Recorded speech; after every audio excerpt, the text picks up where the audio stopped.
자, 봅시다. 아유. 야, 말을 말했지. 자, 오늘 6위와 마무리 해보고요. 그 다음에 이제 다른 부분 조금 여러분들 궁금해하는 부분 조금 해볼게요. 이제 그게 이렇게 다 모인 건지 오랜만인 것 같다. 그죠? 종석이 종석이 어디 갔어요? 에? 아 진짜로요? 아휴. 아휴. 나도 왜? 좋대. 그래, 아우 좀 고생 좀 하겠네. 자, 보자. 목 아프세요? 네, 목 하면은 목이 좀 따끔따끔하고 머리도 띵하고 하더라고. 자, 보자. 자, 이거 여러분 학교 책 있죠, 이거. 내가 없어도 상관없어. 내가 필기를 다 할 거니까 요거 우선 꺼내시면 되고요. 자, 어디 볼 거냐면 여러분 학교 교재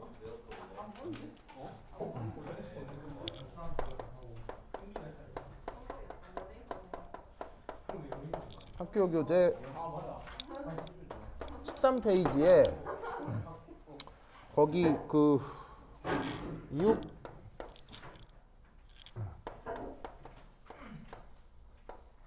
아로마틱 예, 맞습니다. 아로마 할 때 아로 이거 맞아요? 하이드로카본. 이거. 그래서 이제 우리말 번역이 뭐예요? 이제 방향족 탄화수소. 이거.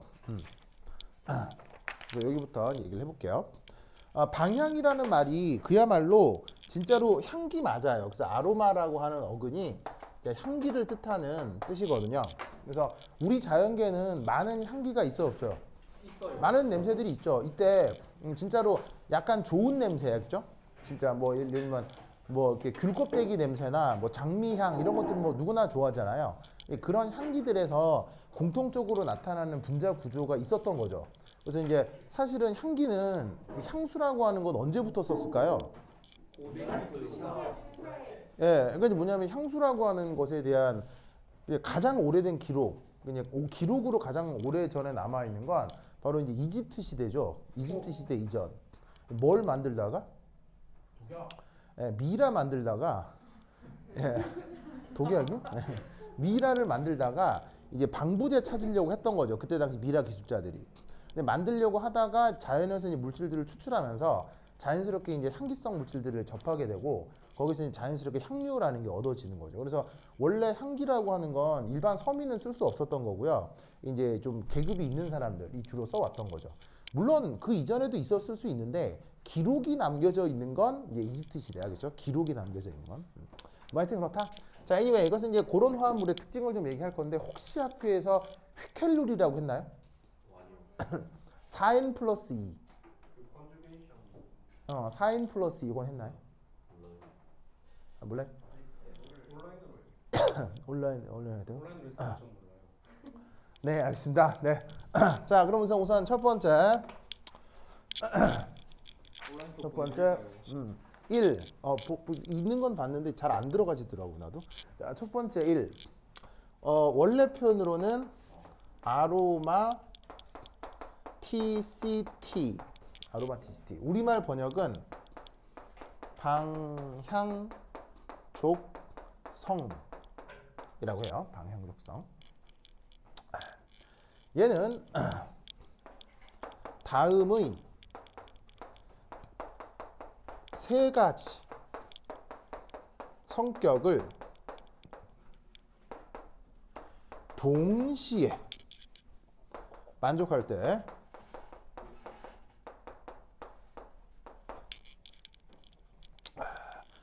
주어진 화합물이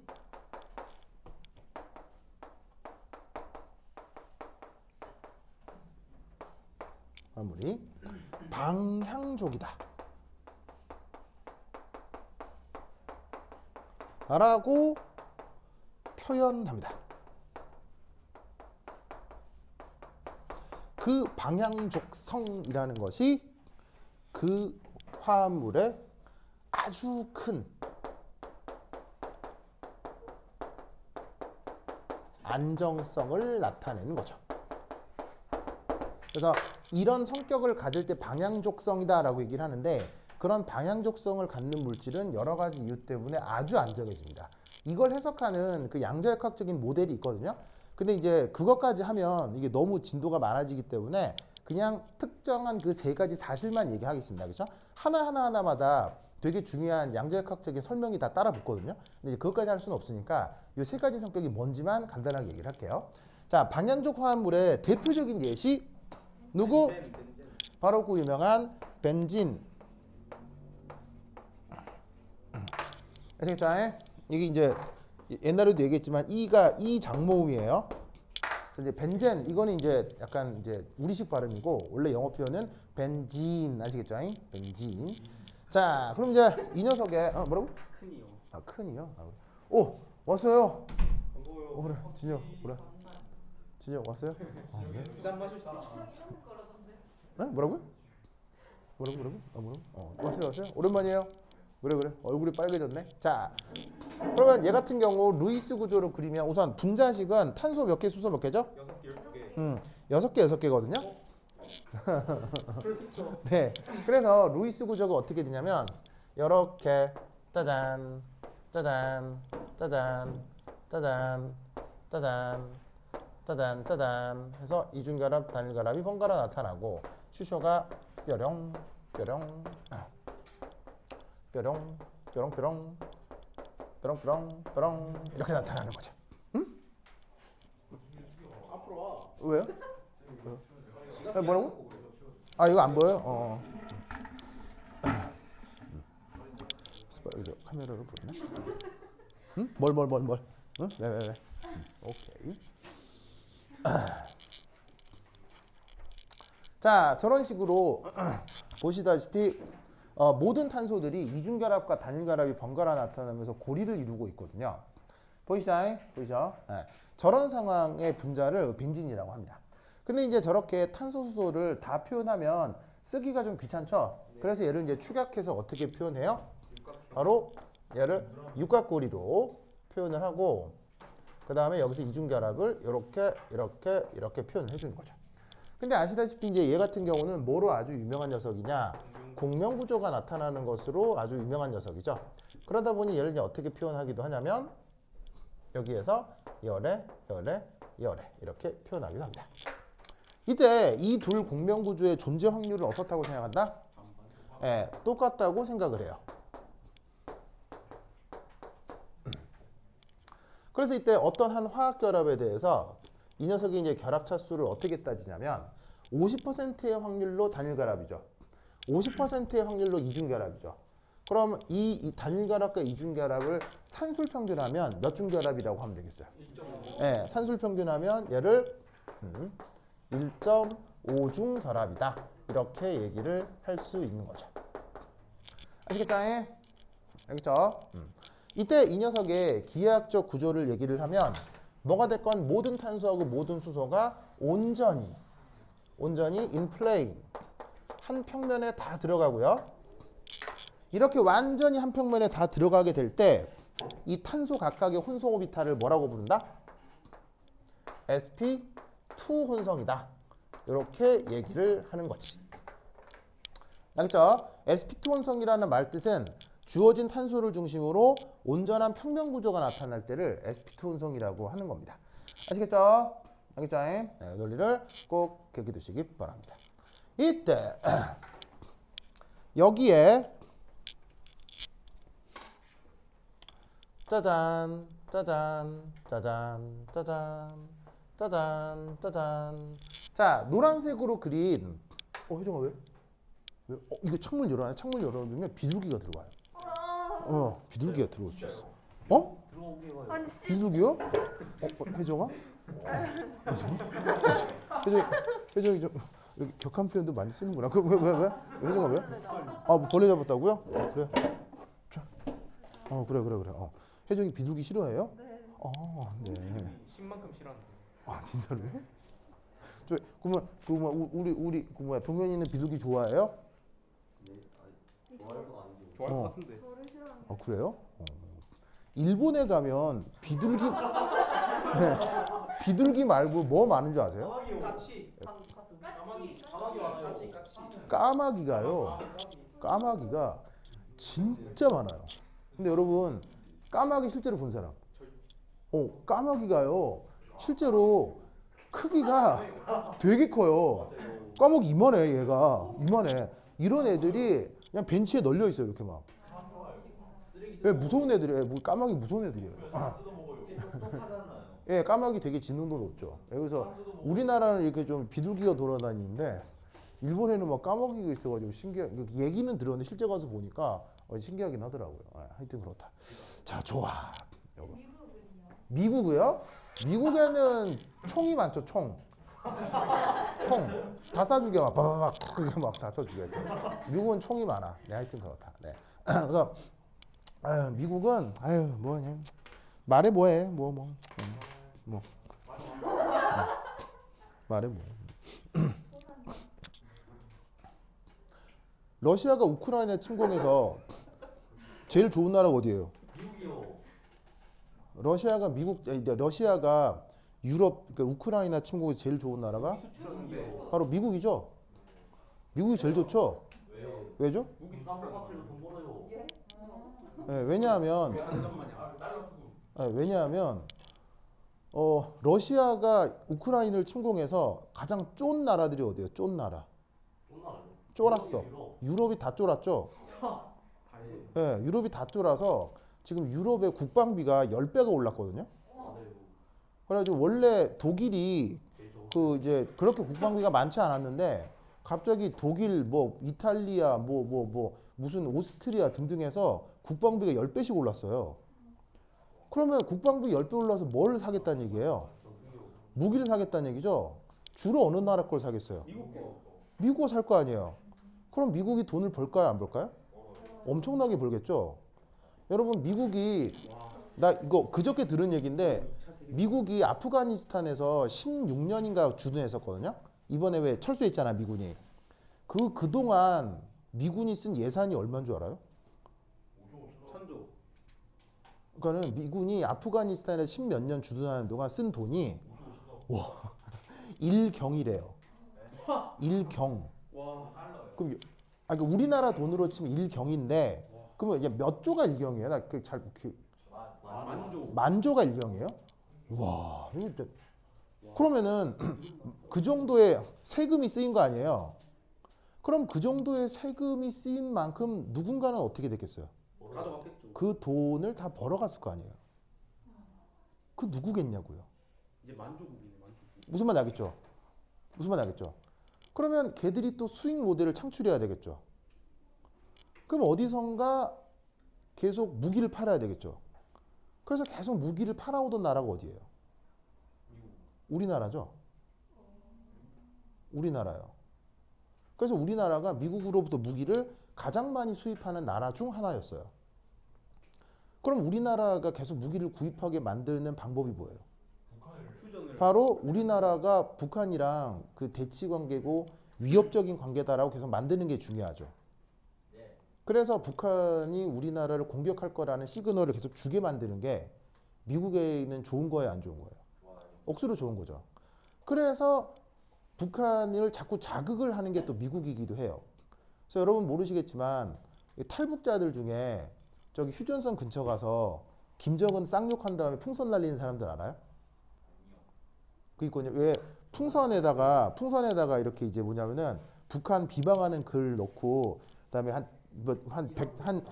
1000달러 이게 한 달러도 한 100달러에서 정도 넣고 이렇게 해가지고 하늘로 붕 띄어서 북한으로 이렇게 이제 선전물 보내는 그런 우리나라의 단체들이 있거든요. 그런 사람들도 있어요. 많아요. 거기에 어떤 내용들이 있냐면 막 김정은이 뭐 포르노 영화를 찍었다는 둥 진짜로 그런 말도 안 되는 진짜 그 뭐냐면 진짜로 뭐 그런 걸 해가지고 날려요. 그럼 그거를 받아보는 사람 입장에서는 좀 놀라겠죠. 뭐야 이럴 거 아니에요. 무슨 말인지 알겠어요? 그리고 그걸 받아보는 북한 당국 입장에서는 기분이 좋겠어요, 안 좋겠어요? 안 좋겠죠. 그 풍선 날리는 비용 누가 되는 줄 아세요? 미국이 돼요. 네, 미국이 돼요. 우와, 승무 왔어요. 승무 왔어요. 그래, 왔어. 네. 그래서 사실은 우리나라가 북한이랑 전쟁을 계속 해야 하는 시그널을 보여야 미국의 이제 보잉이나 로키드 마틴 이런 데서 우리나라의 무기를 많이 수출을 할 수가 있다고요. 무슨 말 알겠죠? 그런데 이제 더 이상 우리나라에 전쟁 위기를 만들면 미국에게도 손해가 되게 생겼어요. 뭐 때문이죠? 뭐 때문이죠? 네, 우리나라를 이제 전쟁 위기가 아니라 우리나라가 평화 지역이 되게 만들어야 미국이 득이 되게 생겼어요. 뭐 때문이죠? 뭐 때문이죠? 바로 전기 자동차 때문이에요. 전기 자동차요. 여러분 그거 지금 휘발유 자동차 곧 없어지죠? 그리고 전기 자동차로 바꿔야 되죠. 여러분 미국이 1년에 자동차를 몇 대 소비하는 줄 아세요? 미국이 1년에 자동차를 1,300만 대 소비해요. 매년 알겠어요? 우리나라 1년 자동차 생산 몇 대죠? 한 400만 대 정도 되거든요. 근데 미국은 1년에 1,300만 대씩 자동차가 없어진다고요. 근데 그 모든 자동차를 뭐로 바꿔야 돼요? 전기 자동차로 바꿔야 돼요. 그럼 전기 자동차의 핵심은 무엇을 공급받는 거죠? 바로 배터리, 그다음 반도체, 그다음 모터. 이 세 개를 안정적으로 공급을 받아야 전기 자동차가 돌아가거든요.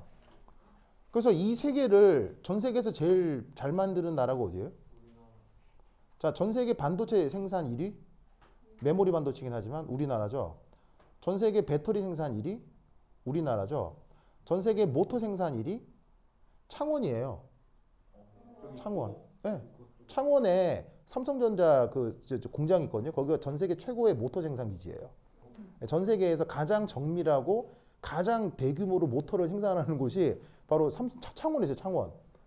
그게 삼성의 모든 세탁기에 다 들어가요. 세탁기. 여러분 세탁기 돌아가잖아요. 세탁기. 그럼 모터 있어야 될 거 아니에요. 그럼 세탁기에 들어가는 모터하고 전기자동차에 들어가는 모터가 같겠어요? 다르겠어요? 달라요. Exactly same. 똑같아요. 무슨 말 알겠죠? 그래서 원래 미국이 어느 나라를 제일 좋아해요? 일본을 제일 좋아하거든요. 그래서 원래 미국이 전기자동차를 일본이랑 같이 하려고 했어요. 근데 일본이 지금 상태가 좀 그렇죠. 그래가지고 아무리 같이 하려고 해도 좋아도 일본이 지금 능력이 안 돼가지고 어쩔 수 없이 울며 겨자 먹기로 미국이 우리나라를 선택할 수밖에 없었던 거예요. 그래서 그 우리나라 전기 배터리 어디서 생산하죠? 우리나라 배터리 생산하는 빅3가 세 개인데 삼성, SK, LG 세 군데거든요. 그 삼성, SK, LG가 지금 누구랑 그 뭐냐면은 그 거의 독점 계약을 맺었냐면 독점 계약이 포드, 크라이슬러, GM이랑 독점 계약을 맺었어요. 그래서 포드의 배터리를 100% 생산, 그다음에 크라이슬러, GM의 그 뭐냐면 배터리를 100% 독점 계약하는 게 이 세 개 회사예요. 그럼 이 말이 무슨 말이냐면 미국이 1년에 자동차를 1,400만 대씩 팔아 제끼기 시작하면 우리나라는 아무 일도 안 해도 돈이 계속 생기는 거예요. 무슨 말인지 알겠죠? 그럼 미국 입장에선 우리나라에 정치적이거나 외교적인 위기가 생겨서 위기 상황이 생기는 게 미국의 이익이겠어요? 위기 상황이 안 생기는 게 미국의 이익이겠어요? 위기 상황이 생기지 않아야 미국의 이익이에요. 왜죠? 왜냐하면 물론 북한에서 미사일을 쏜다고 해서 우리나라에서 모터 생산 공장이 갑자기 정지하나요? 그렇지 않습니다.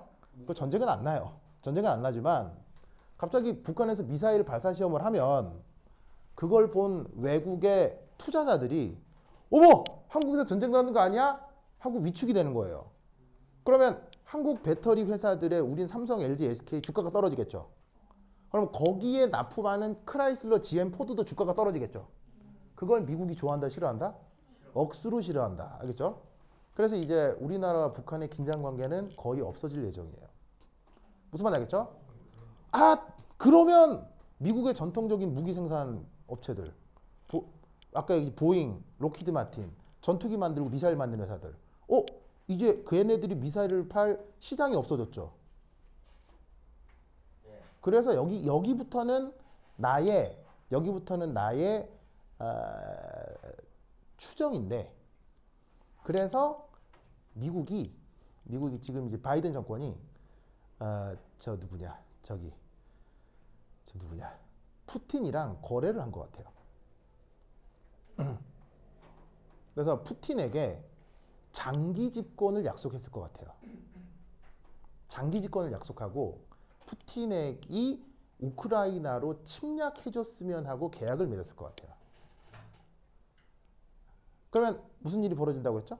유럽에서 갑자기 재무장, 유럽의 국방비가 10배 올라간다고 하죠. 그러면 로키드 마틴이나 보잉 같은 이런 전략무기 회사들의 수익을 이제 어디에? 유럽에서 찾기 시작한 거예요. 뭔가 말이 빡빡빡 맞아 떨어지지 않아요? 그리고 재밌는 건 지금 러시아가 저기 우크라이나 침공해서 전 세계적으로 러시아에 경제 제재를 한다고 하잖아요. 실제로 하게요, 안 하게요? 안 해요. 할 수가 없어요. 왜 할 수가 없는지 아세요? 바로 러시아는 전 세계에서 가장 뭐를 많이 생산하는 나라죠? 천연가스요. 그 러시아산 천연가스를 누가 소비하죠? 유럽이 소비해요. 독일, 프랑스, 뭐 네덜란드 이런 나라들이 전부 다 러시아 천연가스를 써요. 그럼 러시아 경제 제재를 하면 어떤 일이 벌어진다? 유럽이 스탑하는 거예요. 그래서 이 러시아에 경제 제재 들어간 거 1도 없어요. 그냥 신용만 하는 거고요. 실제 가장 중요한 은행이 가스프롬이라고 하는 은행은 정지시키지 않았어요. 가스프롬이 뭐냐면 러시아 국영 천연가스 회사예요. 그 천연가스 회사의 최대 주주가 누구겠어요? 미국. 푸틴이에요. 그러니까 그 회사는 경제 제재가 들어가지 않아요. 그러니까 러시아가 우크라이나를 침략해봐야 가장 불쌍한 건 우크라이나 국민들일 뿐인 거고요. 가장 돈을 많이 버는 건 미국과 푸틴일 뿐이에요. 무슨 말인지 알겠죠? 그러니까는 눈으로 보이는 것과 실제 그 밑에 깔린 얘기는 많이 다를 수 있다. 그래서 항상 뭔가의 진실을 보려면 어떻게 하는 게 좋다? 뭔가의 진실을 보려면 현상에서 벌어지고 있는 것보다 진실은 항상 누가 돈을 제일 많이 버느냐. 그걸 보면 진실이 보이는 경우가 많아요. 알겠죠? 알겠죠? 뭐 하여튼 그렇다. 갑자기 최근에 든 생각이었어요. 최근에 든 생각이었어요. 그래서 나는 이런 생각이 막 들던데, 근데 다른 사람들은 이런 생각이 드는지 안 드는지 잘 몰라가지고 한번 물어본 거예요. 여러분들 이런 생각이 들어요? 저는 아무 생각이 없어요. 아 그래요? 아 그래요? 아 그래요? 그건 동현이한테 물어보는. 그런가요? 하여튼 그렇다. 갑자기 이런 생각이 들어가지고 한번 물어봤어요. 나만 이런가 싶어가지고. 동현이 이런 생각 해본 적 있어요? 네. 이런 생각 해본 적 있어요? 저도 아무 생각 없을 거예요. 아, 네, 알겠습니다. 자, anyway. 자, 그래서 평면 구조에서 탄소 각각의 혼소 오비탈 레시피 들어간다고 했죠? 했죠? 자, 여기서 그 세 가지 조건이라는 게 뭐냐? 첫 번째는 1. 바로 아니지. 이거 하기 전에. 자, 이 녀석의 평면 구조인데 이 녀석의 입체 구조를 한번 그려볼게요. 입체 구조. 그럼 이 입체 구조가 어떻게 생겼냐면 이렇게. 자, 먼저 그리지 마시고 내가 그린 거 따라 그리세요.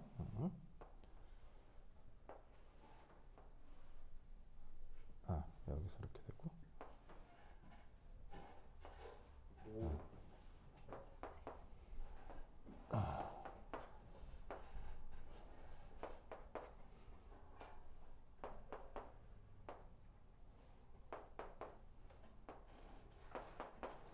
자, 이런 식으로 평면이 나타나는 것을 얘를 XY 평면이라고 둔다면 이렇게 지금 XY 평면을 비스듬하게 그려보았어요. 그러면 그 XY 평면에 수직한 방향으로 뭐가 있을 수 있을까요? 각 탄소마다 짜잔.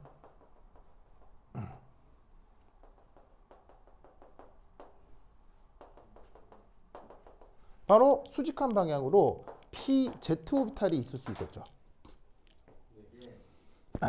무슨 말 알겠어요? 지금 얘가 평면이면 평면 구조를 XY 평면이라고 할 때 Z축은 XY 평면에 수직하게 있는 거잖아요. 그러면 이 PZ 오비탈에 뭐가 있느냐? 여기에 있는 이 노란색 전자들. 얘가 PZ 오비탈에 하나씩 하나씩 이렇게 배치가 되는 거죠. 무슨 말 알겠죠? 알겠죠? 이걸 우리가 여기서 점 두 개를 직선으로 연결하고 파이 결합이라고 얘기를 하는 거예요. 그럼 저 파이 결합이 이런 입체 구조 속에서는 어떻게 나타나느냐? 요렇게 요렇게 이렇게 나타나게 되는 거라고요. 무슨 말 알겠죠? 알겠죠? 그래서 이렇게 그려놓은 요 짝대기 하나하나를 파이 결합이다. 이렇게 표현을 해볼 수가 있어요. 무슨 말 알겠죠? 알겠죠?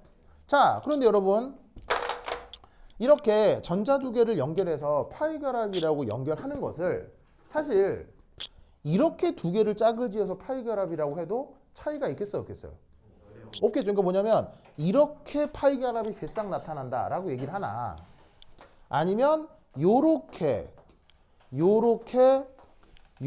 파이 결합이 나타난다라고 하나 차이가 있어요, 없어요? 없죠. 그리고 구분할 수 있겠어요? 구분하지 못하겠어요? 구분하지 못하게 된다는 얘기죠. 그래서 어떻게 되냐면 루이스 구조상에서는 파이 결합이 따로 나타나지만 실제 입체 구조 속에서는 이 또한 파이 결합이 된다. 이렇게 생각할 수가 있죠. 그래서 평면 구조를 입체 구조적으로 표현하면 수직한 PZ 오비탈을 통해 파이 결합이 만들어지는 것을 그림으로 이렇게 표현해 볼 수 있습니다. 지금 많은 양자역학적 결과를 완전 축약해서 그냥 결론만 말씀드리는 거니까 그냥 그런 것다 이렇게 생각하시면 돼요. 자, 이제 마지막으로 이제 해볼 게 뭐냐면 그 세 가지 성격. 그걸 한번 얘기해 보도록 하겠습니다. 우선 첫 번째 1. 자, 첫 번째 1은 바로 요겁니다. 뭘 해볼까? 첫 번째 1은 바로 사이클릭 컨주게이션입니다. 사이클릭 컨주게이션. 사이클릭 컨주게이션. 자, 이걸 이제 우리말로 번역을 좀 하면 사이클릭을 우리말 표현으로는 고리를 이루고 있는 상태를 사이클릭이라고 표현한 거고요. 그다음 여기 컨주게이션이란 말은 어떤 뜻이냐면 파이 결합의 연속을 그걸 다른 말로 컨주게이션이라고 합니다. 파이 결합이 계속 연속해서 붙어 있는 거예요. 예를 들면 여기처럼 이것도 파이 결합이지만 이것도 파이 결합이라고 할 수 있다고 했죠. 그래서 파이 결합 옆에 또 파이 이런 상태를 컨주게이션이라고 합니다. 근데 그게 고리를 이루고 있잖아요. 그러면 얘는 이렇게 생각할 수도 있어요. 모든 고리 구성 원자들이 모두 sp2 혼성하는 상황을 사이클릭 컨주게이션이라고 합니다. 무슨 말이냐면 이렇게 되어 있을 때 이 각각의 탄소 하나하나를 sp2 혼성이라고 할 수 있거든요. 그런데 이 기하학적 상황이 얘만 그렇겠어요? 다른 애들도 그렇겠어요? 다른 애들도 마찬가지일 거 아니에요. 그럼 어떻게 했냐면 고리를 구성하는 모든 원자들이 sp2, sp2, sp2, sp2, sp2, sp2, sp2, sp2 무슨 말 알겠죠? 그런 상황을 짧게 사이클릭 컨주게이션이라고 얘기하는 거예요. 그래서 고리를 이뤘는데 모든 탄소가 sp2, sp2, sp2여서 평면을 이룰 때 첫 번째 이게 그 조건이고요. 두 번째는 이 4n 플러스 2 그리고 이때 n은 0부터입니다. 개의 파이 결합 전자. 이게 지금 여러분 학교 교재에도 나오거든요. 자, 4n 플러스 2여서 사실은 n이 0, 1, 2 다 됩니다만 지금 벤진의 경우는 몇 개를 얘기하는 거냐? 바로 4 곱하기 1 더하기 2개의 파이 전자를 얘기하는 거예요. 그러면 4 곱하기 1 더하기 한 몇 개예요? 6개죠? 여기 몇 개 있어요? 하나, 노란 전자. 하나, 둘, 셋, 넷, 다섯, 여섯. 노란 전자 몇 개 있어요? 하나, 둘, 셋, 넷, 다섯, 여섯. 알겠죠? 저 얘기를 하는 거예요. 그래서 사실 n이 0일 때, n이 2일 때 또 나타나는 방향족성이 있을 수는 있으나 그건 학교에서 언급하지 않으니까 우선 이것만 기억하시면 돼요. 아시겠죠? 그 다음 세 번째 조건이 바로 플래너. 플래너가 뭐예요? 플래너, 평면형. 아시겠죠? 이렇게 벤진처럼 모든 탄소와 수소 원자가 평면형을 이루고 있을 때 또한 방향족성의 또 하나의 조건이 된다는 얘기예요. 그러면 이 세 개의 조건을 동시에 만족하면 아로마틱하다고 얘기한다고 했었죠. 그것의 대표적인 예가 바로 벤진인 것입니다. 이거 말고도 아로마티시티의 예시가 억수로 많은데 학교에서는 이것만 얘기하고 있고 지금 학교 교재에 이런 말들이 지금 나오고 있거든요. 그래서 그 표현을 알아야 되기 때문에 이 세 개를 지금 언급한 겁니다. 오케이, 됐다. 됐죠? 자, 빨리 보세요. 됐죠? 자, 썼죠? 네. 그래, 졸리죠? 그래. 지금 몇 시죠? 2시 반이요. 2시 반이라고요? 그래? 그래, 봐. 자, 그 다음. 자, 갔다 오세요. 그래. 자, 그 다음. 지훈다잉. 네. 지훈다. 자, 하나만 하고 먹으러 갑시다. 자, 여기 줄게요. 준다. 에잇.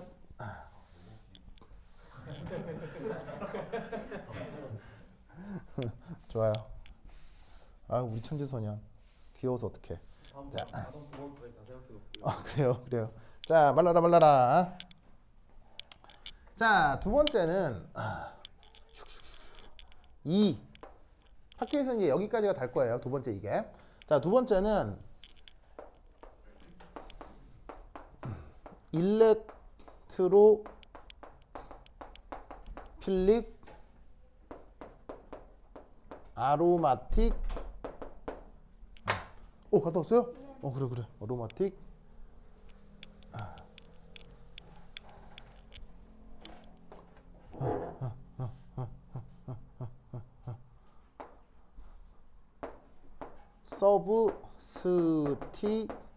서브스티튜션. 그 다음 제목은 이거예요. 이걸 우리말로 어떻게 번역하냐면 친전자성 방향족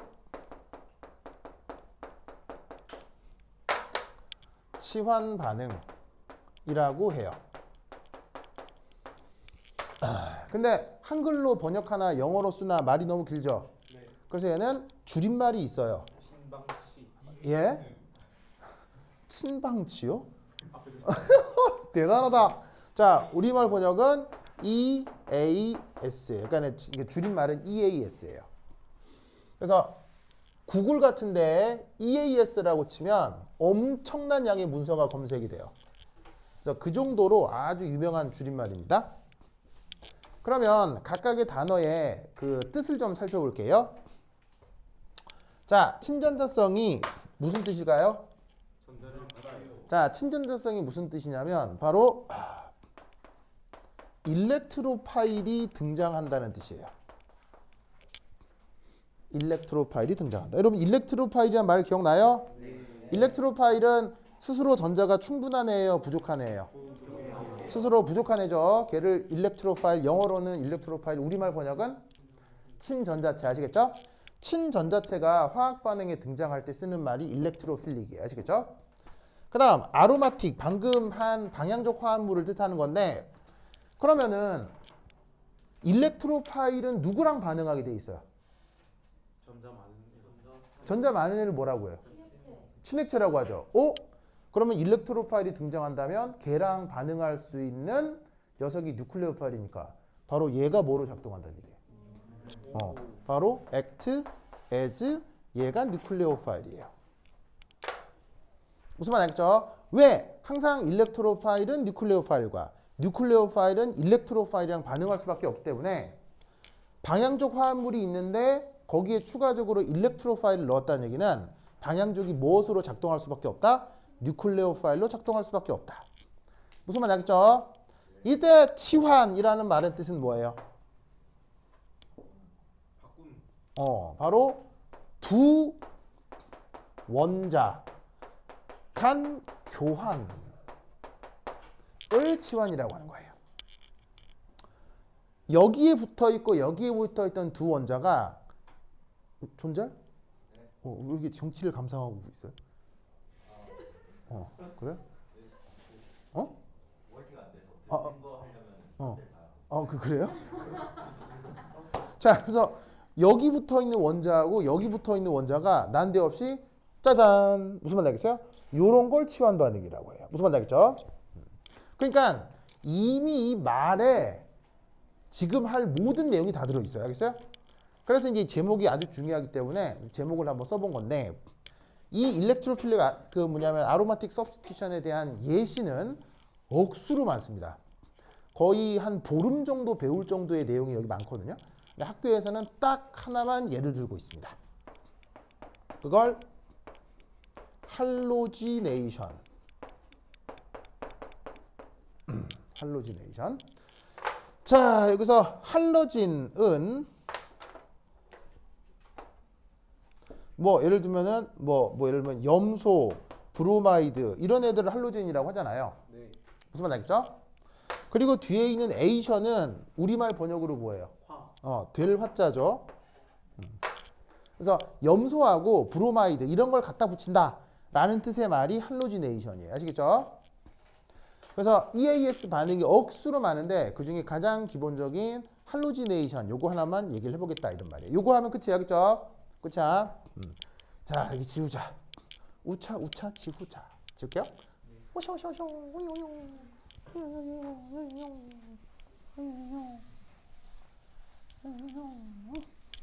오쇼. 자, 그럼 첫 번째 1 반응 개요. 자, 어떻게 되느냐? 요렇게 짠, 짠, 짠. 보이쇼? 숑숑숑. 자, 여기에 짜잔. 뭐예요? 수소가 있죠. 사실은 표시하지 않아도 수소는 있는 거죠. 표시하지 않아도 수소는 있는 거죠. 자, 여기에 뭘 반응시킬 거냐면 짜잔. 이걸 반응시킬 거예요. 그리고 이때 동시에 누가 있냐면 짜잔 이걸 같이 넣어줘요. 그러면 그 다음 어떤 일이 벌어지느냐요.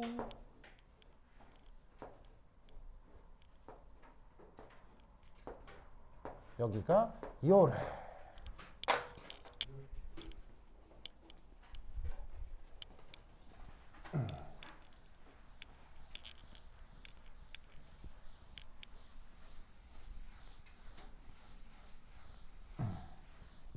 그리고 더하기 HBr 이렇게 됩니다. 아시겠죠? 이런 일이 벌어집니다. 자, 그럼 이때 여기서 여기 이제 BR2라고 돼 있잖아요. 그럼 BR2를 루이스 구조로 그리면 어떻게 돼요? 루이스 구조로. 루이스 구조로 그리면 이렇게 될 거 아니에요? 무슨 말 알겠어요? 그럼 어떤 일이 벌어지냐면 예를 들어 여기에 있는 요 수소 있죠? 수소. 제가 이리 가요. 그리고 여기 있는 요 브로마이드 있죠? 이게 이리 가는 거예요. 그리고 여기 있는 이 브로마이드는 이게 돼요. 무슨 말 알겠죠? 그러면 결론적으로 한번 볼까요? 결론적으로 이 벤진고리하고 이 브로마이드는 그대로 유지인 거예요. 알겠어요? 근데 결론은 뭐냐면 이 두 개가 어떻게? 뿅. 알겠죠? 그런 걸 뭐라고 부른다고요? 치환. 알겠죠?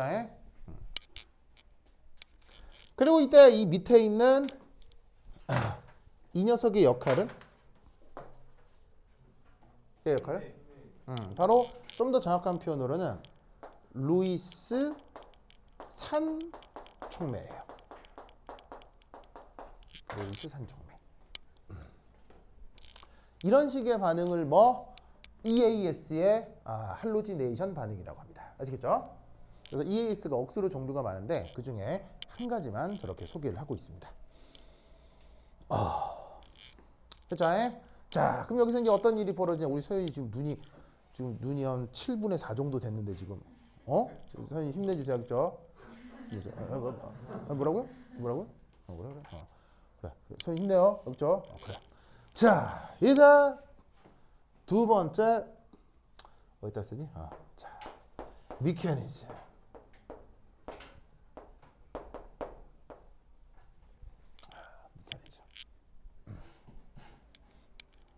자, 우선 첫 번째 1. 이거 1 이렇게 쓰자. 루이스 산염기 반응이 여기서 하나 나타납니다. 자, 루이스 산염기 반응이 우선 첫 번째 어떻게 나타나냐면 요렇게요. 자, 여기 이제 브로마이드가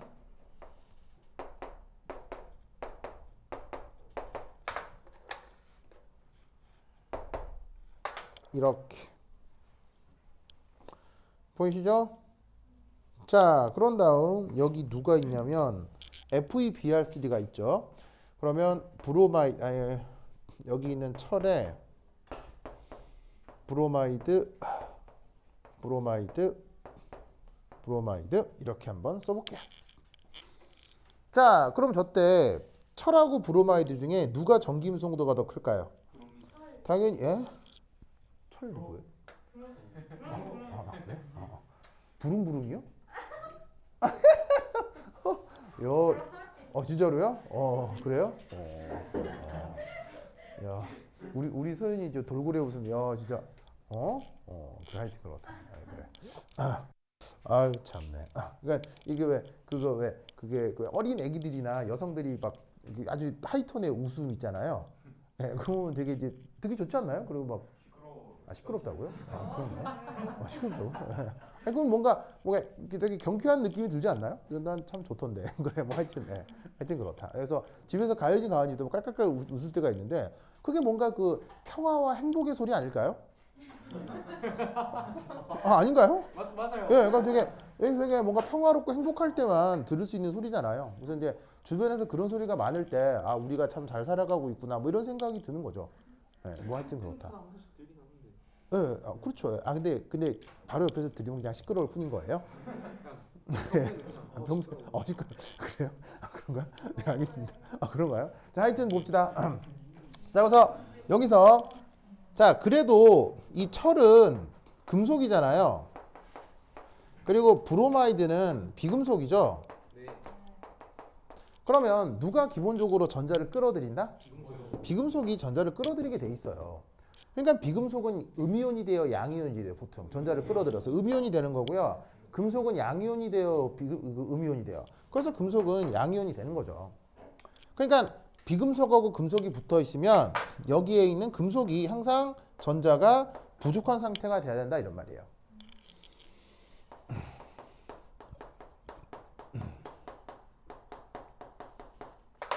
아시겠죠? 자, 그러면 전자는 어디서 어디로 이동한다고 했죠? 충분한 쪽에서 부족한 쪽으로 이동한다고 했죠. 그래서 여기 있는 브로마이드의 비공호 전자가 짜잔.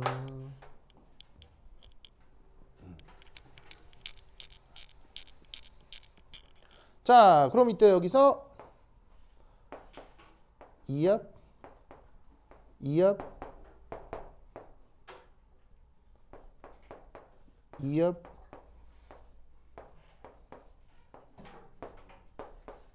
이압 이렇게 될 거 아니에요. 맞나요? 맞아요? 네. 자, 그럼 이때 이 브로마이드가 가지고 있었던 이 파란색 비공호 전자 있죠. 이게 1이 오게 된 거예요. 아시겠죠? 그러면 이때 이 반응의 제목이 왜 루이스 산염기 반응일까요? 전자쌍 좋죠. 그렇지. 전자쌍 진영 많이 놀랐군요. 네, 그래서 뭐이 루이스 산전기 반응은 전자쌍 주고받는 반응이죠. 그럼 여기에서 누가 루이스 염기고 누가 산이에요? 얘가 전자를 주니까 얘가 루이스 염기, 받은 얘가 루이스 산이 되는 거예요. 알겠어요? 그래서 여기에 내가 루이스 산이라고 쓴 거예요. 무슨 말 알겠죠? 루이스 산전기 반응은 전자쌍을 주고받는 거죠. 자, 근데 이따 전자쌍을 주고받았더니 형식 전화가 좀 달라지기 시작했어요. 이 브로마이드 형식 전화 얼마예요? 브로마이드 형식 전화가 1 플러스죠?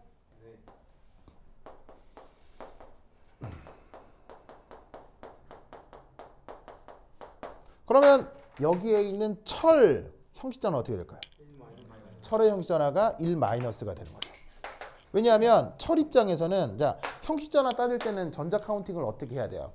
결합 전자의 절반 이렇게 생각을 해야 되죠. 그러면 이 철 같은 경우는 원래 없던 전자 하나를 그냥 난데없이 받게 된 거 아니에요.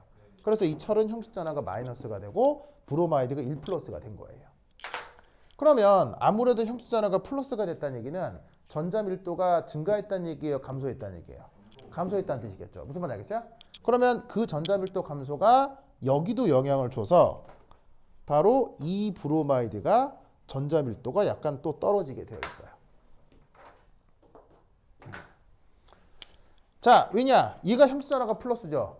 그럼 얘도 이 녀석의 형식 전화를 중화시키기 위해서, 전자 밀도를 중화시키기 위해서 이 결합 전자가 브로마이드 쪽으로 조금 더 이동해 있어요. 그래서 얘가 플러스면 얘만 플러스인 게 아니라 얘도 약간 플러스가 되고 얘도 덩달아 플러스가 되는 거죠. 그래서 BR2하고 FeBr3가 반응을 하게 되면 브로마이드의 전자 부족 현상이 계속 심화가 된다 이런 말이에요. 아시겠죠? 그런데 덩달아 누군 전자 많아지고 철이 전자가 많아지는 묘한 상태가 되는 거예요.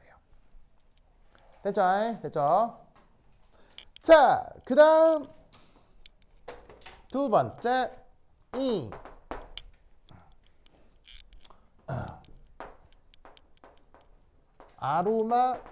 아로마티시티.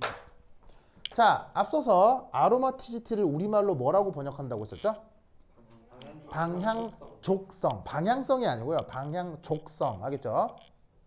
그런데 이 방향족성은 그래서 그 화합물이 아주 안정하다는 의미인 거예요? 매우 불리하다는 의미인 거예요? 그렇죠. 얘는 아주 매우 큰 안정성을 얘기한다고 했어요.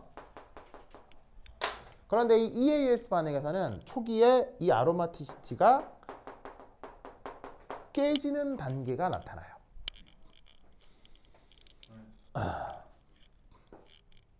자, 그러면 그게 어떤 식으로 나타나는 것이냐? 요렇게.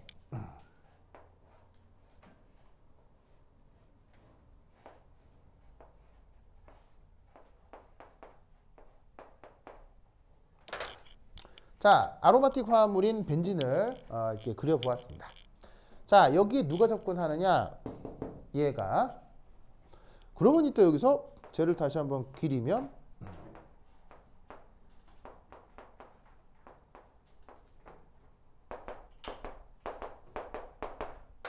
해서 요렇게. 자, 앞에서 그려놓은 루이스 산염기 화합물을 지금 이렇게 그린 겁니다. 이때 누가 전자가 부족하다고요? 얘가 전자가 부족하다고 했죠. 자, 전자는 어디서 어디로 이동한다? 충분한 쪽에서 부족한 쪽으로 이동한다고 했죠.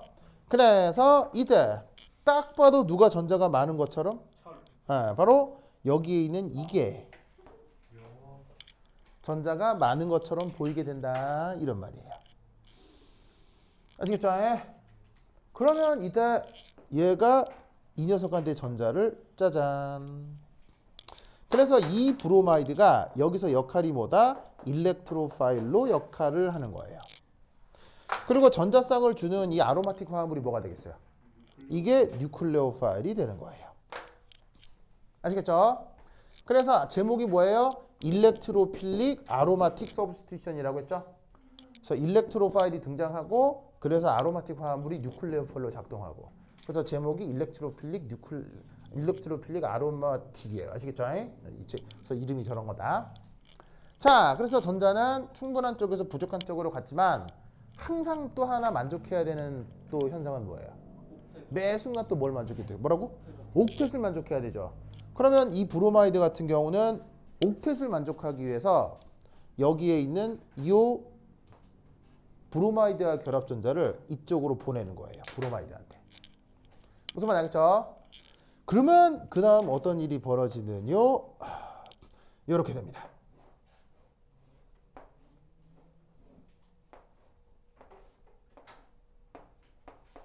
이렇게 된 다음에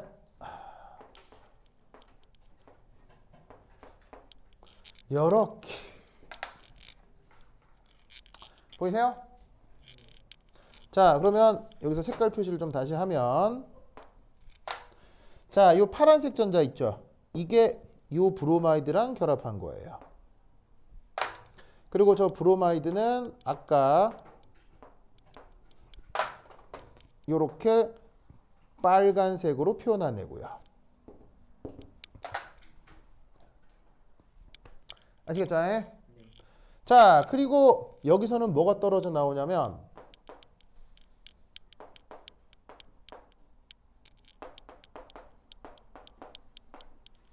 자, 거의 다 했어요. 이것만 하고 쉽시다.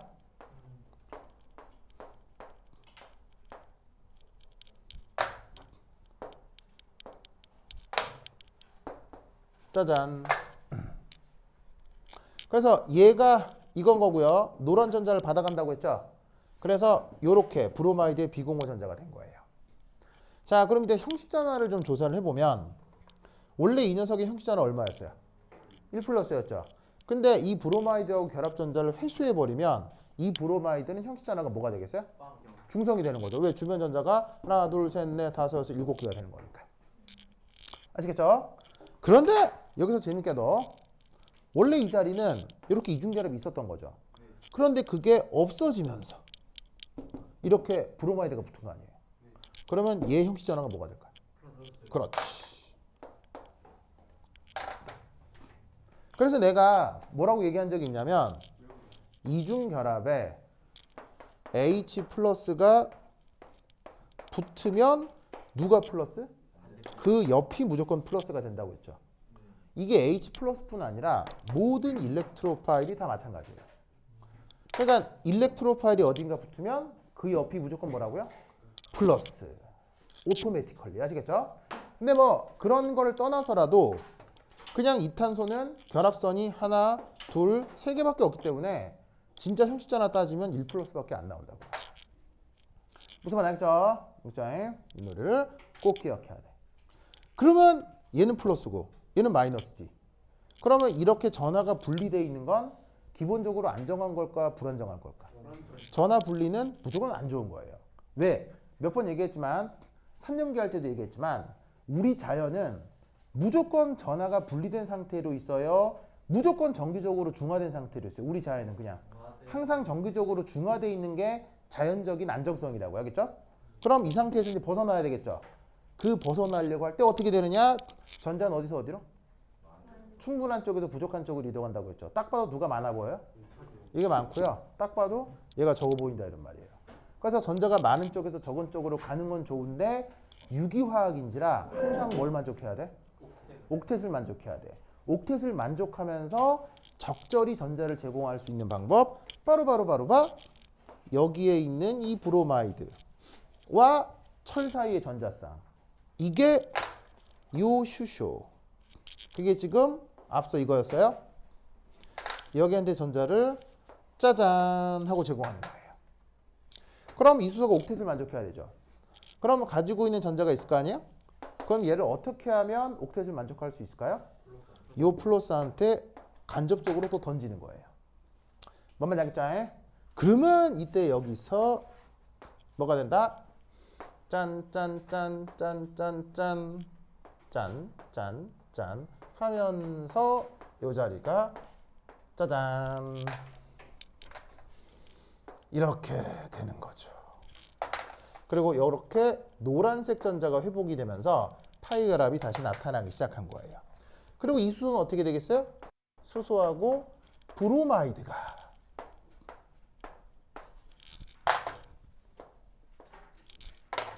다시 결합해 버린 거고, 으악! 그 다음 얘는 Fe-Br3로 다시 돌아오게 되는 거죠. 알겠죠? 그러면 여러분 여기서 재밌는 거, 얘 처음하고 같아졌어요? 똑같아져? 다시 원래대로 돌아오죠. 다시 원래대로 돌아오는 얘를 뭐라고요? 그걸 촉매라고 한다 이런 말이죠. 그래서 앞 단계의 루이스 산연기 반응과 최종적으로 원래 돌아오는 것을 한꺼번에 이렇게 루이스산 촉매로 작동한다 이렇게 얘기를 하는 거고요. 결론적으로 이 Br2에 있었던 브로마이드하고 벤진고리에 있던 수소가 짜잔 자리를 바꾼 일이 벌어진 거죠. 그래서 얘를 substitution이라 한다 이런 말이에요. 아시겠죠? 이때 아로마티시티가 파괴된다? 그게 어디서 벌어진 일일까요? 바로 요 단계겠죠? 바로 요 단계. 무슨 말인지 알겠어요? 자, 왜냐? 이렇게 되면 요 탄소 혼성 오비탈 뭐겠어요? 이게 이렇게 되면 모두 다 단일 결합이죠. 그럴 경우는 혼성 오비탈이 sp3죠. 아로마티시티가 나타나려면 모두가 뭐가 돼야 된다고 했어요? sp2, sp2, sp2 이렇게 된다고 했잖아. 근데 이건 sp3지. 그럼 이건 아로마틱한 거야? 아로마틱한 거 아니야? 아로마틱한 거 아니지. 그래서 이 단계에서 아로마티시티의 파괴가 일어나는 거예요. 무슨 말인지 알겠죠? 그래서 이 단계가 전체 과정이 무슨 단계겠어요? RDS가 되는 거예요. 휘용 대단해요. 자, RDS 우리말 번역? 속도 결정 단계. 아시겠죠? 그래서 이 EAS는 어떤 문제가 나오기도 하냐면 반응 속도로 문제가 나오기도 해요. 무슨 말 알겠죠? 물론 학교 선생님이 거기까지 얘기하지는 않았을 것 같은데 이게 이제 유기화학 배우게 되면 이게 속도 결정 단계고 관련된 속도론적 문제가 유기화학에서 언급되기도 해요. 아시겠죠? 뭐 여하튼 그렇다. 됐죠? 됐죠? 요걸 EAS라고 한다. 그러면 한 10분 쉬었다 하도록 하겠습니다. 커피 먹으러 갑시다. 가자. 자, 사람이 많으니까 가서 내가 뭘 시킬지 딱 정해고 바로 확 시켜야 되겠죠? 자, 가자.